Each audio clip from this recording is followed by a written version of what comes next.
Bismillahirrahmanirrahim. Assalamualaikum warahmatullahi wabarakatuh. Allahumma shalli wa sallim wa barik wa azim ala habibina wa syafina wa qurrata ayunina Sayyidina Muhammad wa ala ali Sayyidina Muhammad. Menjawab pertanyaan Ustadz, Bang, bagaimana sih supaya saya punya dagangan jadi laku, jadi rame pembelinya? Nomor satu, saya jawab jangan pakai modal riba dan jangan dari riba. Kalau nggak ada modal pinjaman, Bang, nanti kita kagak ada modal. Nah, kalau begitu nanti ke depannya udah usah kita capek-capek kan bangkrut. Bangkrut karena udah banyak banget cerita begitu. Orang pada berkisah sama saya, ada yang rumahnya diambil, ada yang rukonya disita. Gara-gara apa tuh? Ya gara-gara riba. Ada yang hidup terlunta-lunta bayarin riba. Ada yang udah bertahun-tahun bayarin riba. Saya punya kawan itu, aduh udah capek banget tiap bulan gaji selalu dibayar dia duluan, tapi utang gak berkurang. Coba ya gitu. Jangan beriba. Kita kalau ada aset kita jual. Kalau barangkali kerjasama dengan kawan boleh juga, yang penting jangan ada bunganya. Yang penting jangan berbunga-bunga. Namanya bunga duit itu itulah riba. Nomor satu, jangan riba. Nomor dua, setiap hari kerjakan sholat duha 6 rakaat lah. Sebenarnya kan siapa yang mengerjakan, ya Bani Adam, sempurnakan 2 rakaat. Kalau nggak salah saya, untukku aku akan menyempurnakan rezekimu di akhir hari. Nah itu, kerjakan sholat duha. Karena banyak banget udah saya cerita, orang yang mengamalkan sholat duha, jangankan dia yang jualan, dia yang beli, warung yang dibeli jadi rame sampai malam. Karena saya juga ngerasain begitu. Udah banyak banget kisah saya di bawah di video-video yang lain di channel ini, silahkan disimak. Yang pertama, yang kedua sholat duha. Yang ketiga, baca surat Al-Waqiah tiap malam. Baca surat Al-Waqiah. Kalau bisa nih, kalau pengen bagus, kalau pengen tokjer, baca surat Al-Waqiah setiap malam 40 kali selama 40 malam. Baca terus gitu. Perbanyak membaca sholawat, Allahumma shalli wa sallim ala Sayyidina Muhammad wa ala ali Sayyidina Muhammad. Itu diulang-ulang aja selama dagang. Ulang-ulang aja terus. Nah, kemudian sedekah walaupun sedikit nggak ada masalah. Yang penting ikhlas. Karena apa? Karena iblis paling kesel banget sama orang yang yang ikhlas. Semua pasti dia bilang, akan aku ganggu hamba-hambamu. Ila ibadikal mukhlasin, kecuali hambamu yang ikhlas, iblis gak bisa ganggu.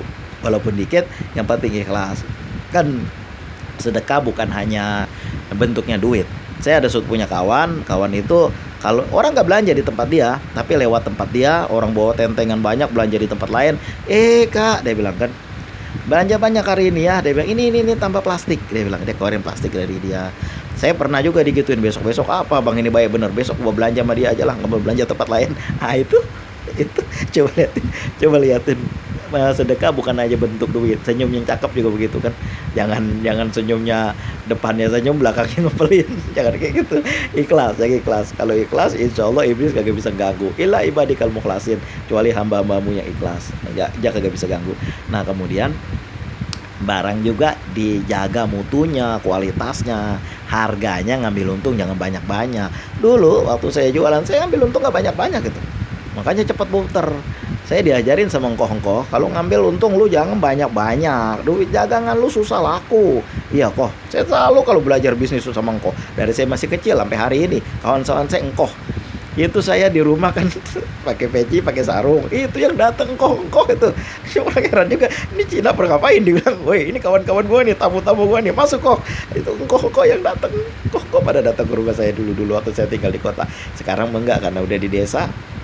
Nah, udah pindah ke desa, jadi udah jarang berteman dengan engkoh. Paling-paling sekali-sekali aja pergi ke kota, tapi masih akrab dengan engkoh. Saya belajar bisnis sama beliau dari masih kecil, pindah ke sini, pindah ke daerah yang jauh, masih berteman dengan engkoh.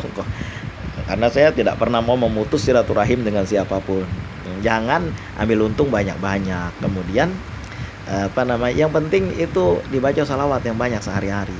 Salawat, dibaca salat duha, baca salawat yang banyak, amalkan surat Al-Waqiah. Udah berkali-kali bolak-balik saya bilang surat Al-Waqiah itu insya Allah mendatangkan berkahnya, mendatangkan rezeki. Nggak ada bang tulisan di situ artinya tentang masalah mendatangkan rezeki.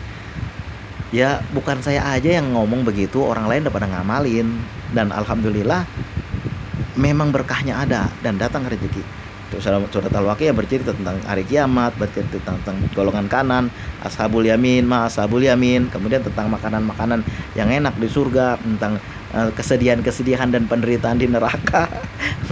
Nah itulah ya isinya itu. Tapi kalau kita baca insya Allah ada berkahnya, bisa mendatangkan rezeki. Dari saya masih kecil, tahun berapa?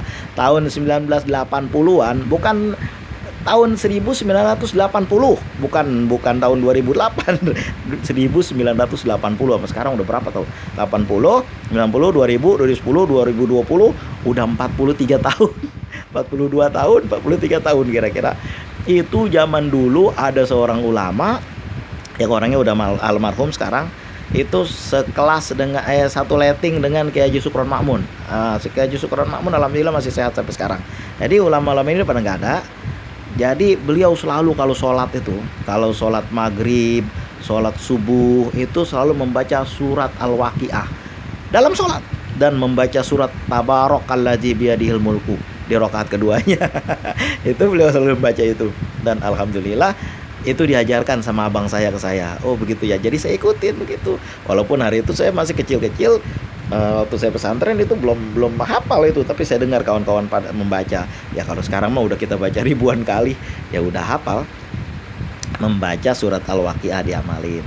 Jangan lupa juga membaca ya Allah ya Wahhab ya Rojak, ya Allah ya Wahhab ya Rojak. Karena amalan ini itu berkahnya alhamdulillah juga. Ya Allah, wahai Allah ya Wahhab, maha pemberi segalanya.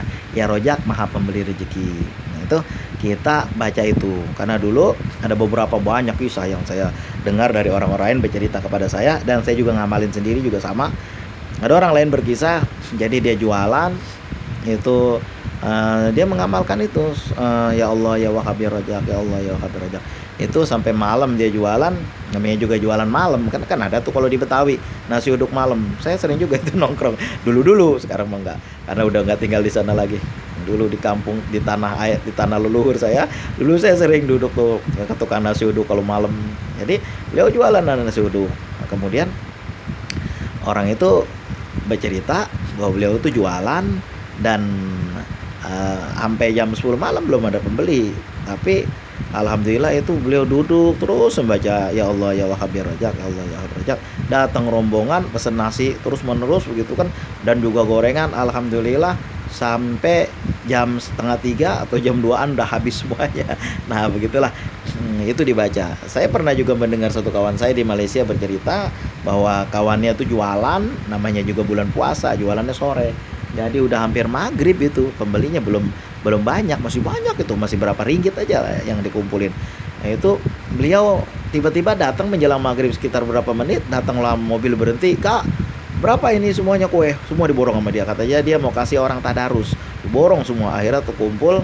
Alhamdulillah banyak itu, berapa ratus ringgit itu saya lupa. Jadi apa yang dibaca, saya teringat kata beliau nih, kawan cerita, saya membaca Allahumma sholli wa sallim ala sayyidina Muhammadin karimi abai wa ummahat.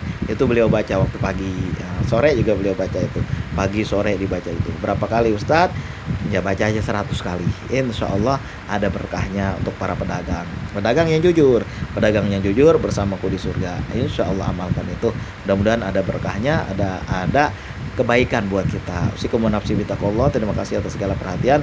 Kalau saya bercerita tentang masalah dagang lebih banyak daripada yang lain. Kenapa? Dulunya saya pedagang. Sekarang juga masih dagang walaupun gak banyak. Jadi di pengalaman dari pedagang itu saya ceritakan di sini. Itu alhamdulillah berkahnya orang pedagang kalau nggak pakai riba. Ditengok aja video-video saya tentang masalah dagang dan pengalaman-pengalaman saya.